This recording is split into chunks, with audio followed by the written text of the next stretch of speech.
At first, art was like just a hobby that didn't really mean much to me. And then I got to high school, and that's where everyone has to figure out what they want to do with the rest of their life.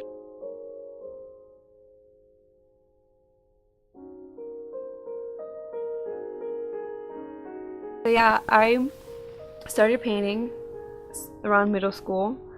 I was never really good at it, but it was something that I enjoyed doing.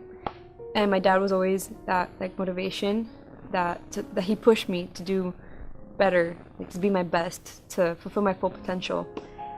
And then somewhere between the summer of 8th grade going on to freshman year, I had to choose what I wanted to do with my life basically. And I didn't know, so I just started applying to a bunch of art schools because that's what I love to do. And I ended up coming here.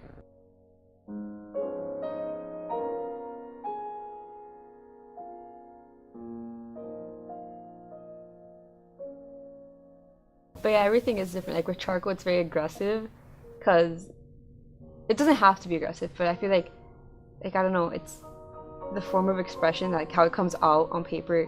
It's just good to be like very aggressive with it. And watercolor is obviously very, it's delicate because it's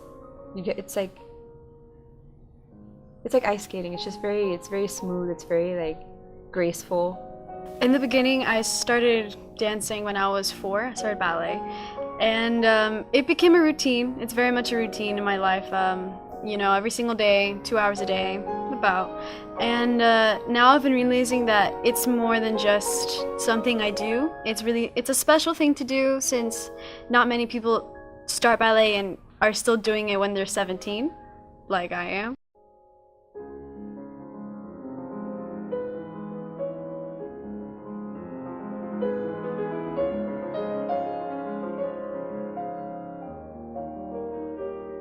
When it comes to ballet, there's no correct way of doing ballet. Ballet originated in it's like 1770 something in Louis XV's court, and they started the Paris Opera School.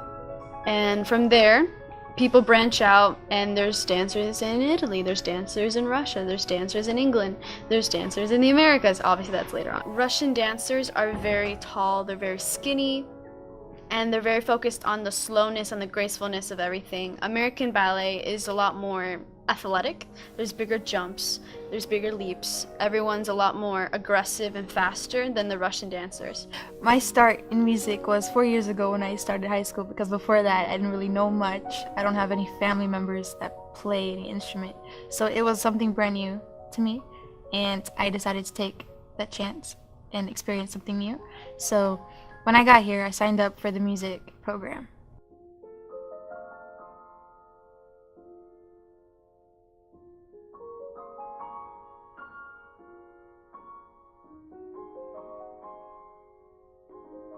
Well, the history of music, I don't necessarily know much about it. But if there's one thing that Mr. Oxfine taught us, is definitely that music has been around in almost every culture. It's like before you have the society and societal, well, before you have societal rules, you have the art, and with art comes the music. Visual art is, to me, very beautiful, and to me, it's very difficult. Dancing is definitely a form of art. It is visual art. It can inspire someone who's a visual artist, but dancing is an art on its own. It is, I think, I would put dancing as the visual version of music. And I think to be an artist, you have to be very patient, you have to be very dedicated and very disciplined.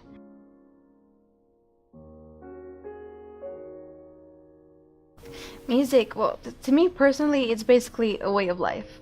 You know, when I'm feeling sad, what do? I go listen to music. When I'm happy, I go listen to music. When I'm angry, I go listen to music. You don't, it's really hard to live without it. My favorite thing about art is that it's messy. Like, you don't have to follow any guidelines. It's just your paint and a canvas, and it's just whatever you want to do. It's expressive. It's a free form of expression, and that's what I love about it.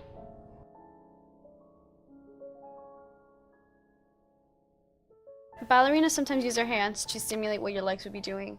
So let's say we're in first, and then tendu, flex, tendu, first, tendu, flex, tendu, first, maybe first, second, back, first, second, back. And you would use their hand positions to kind of mimic what your legs would do. When you play piano, you kind of have to, well, first you put your hands out like that.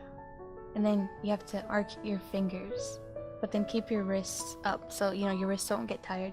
But you have to arc your fingers to make sure that when you hit a key, you won't accidentally hit 2 keys. That happens to me a lot because I need to arc my fingers. And then to play an octave, you have to really stretch your fingers out. An octave is 2 of the same keys, but they're 7 keys apart. Ballet dancers are so strong because you have to go through this pain and this process so you can become good. Because once you get over the pain, then it's just working on how do I stand, how do I balance.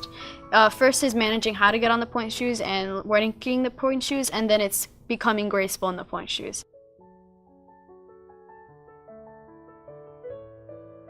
People will say how amazing it is, how beautiful it is, but then they're like, why would you do that for a living? Like, that's stupid. Like, but I hate, like, you have so many talented people that put forth the effort, but they don't have the same, they're not as privileged as other people who aren't as talented as that person.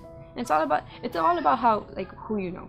And I hate that. But yeah, I hate how people look down upon artists. It's like, it's not something that, it's not safe.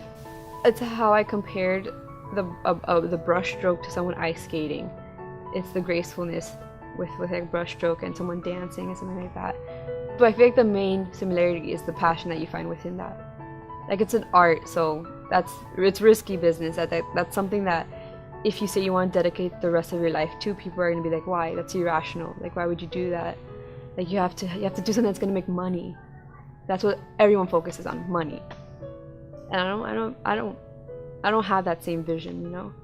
Like, I want to do what I love for a living, so I don't have to work a day in my life. You know, that's a cliche quote, but whatever, it's true. But yeah, I feel like that's like the main similarity between any art form, is that it's risky.